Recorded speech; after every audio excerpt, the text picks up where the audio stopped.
everybody! Here's a short video about how to make the Harlequin collar of the Empty Hanger Patterns Fair Play top. It's a really stunning possibility, so let's get started. So here I've sewn together 4 wedges already, and I'm about to add the 5th wedge. You can see how they're all sewn together, and you can see on the back how the seams are lining up, they're butting up against each other very nicely, and you can see how all of the seams are pressed to the left already. So this is the new wedge that I'm going to be adding. I'm just going to line it up and check that all of my seams are matching up, which of course they are. And here's the tricky little corner here where we're going to have to pivot as we sew. So let's take a closer look at that. I'm going to be marking my seam allowance, very precise, 1 centimeter or 3/8 inch. You can of course use a pen, but I also figured out that I can just use the corner of my ruler to make a little line there. I thought that was pretty clever. So that's how I'm marking it on mine. And you can see pretty clearly where the point is right here. Yes? So that's the point where I'm going to pivot with my sewing. On the other pattern piece, it's going to be exactly where the seam stops. So I'm going to take my pin and stick it exactly right into that pivot point, and then I can match up these 2 pieces together.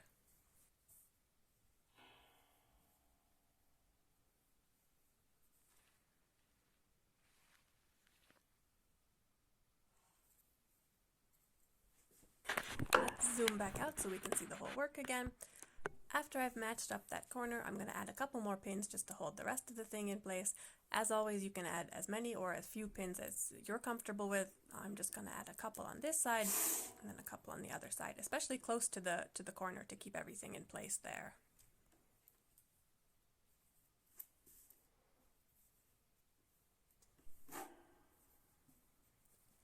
Again, just making sure that all of my seams are lining up.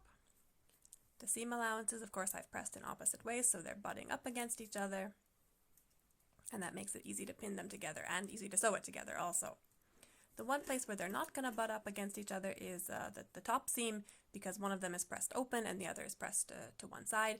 But that's okay, I can still line it up nice and then put a pin through it to keep it in place while I sew it.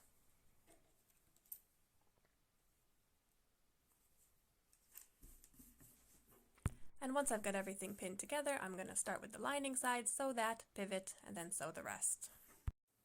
So now I've sewn that on. It still needs to be pressed, but you can see that most of my points have lined up pretty well, and it's looking pretty good.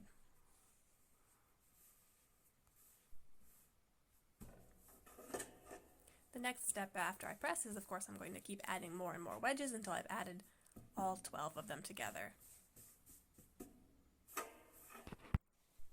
Now here I've sewn all 12 of them together, but I haven't sewn the first one to the last one yet. Just checking to see that the lining lines up nicely. At the top you can see the very point of the E diamonds showing at the top there, and a tiny bit of the lining, that one little triangle of red lining is showing too. That's exactly what it's supposed to look like. Now I'm going to go ahead and finish sewing the collar together, so sewing the first wedge to the last wedge, in the same way that I joined the other ones.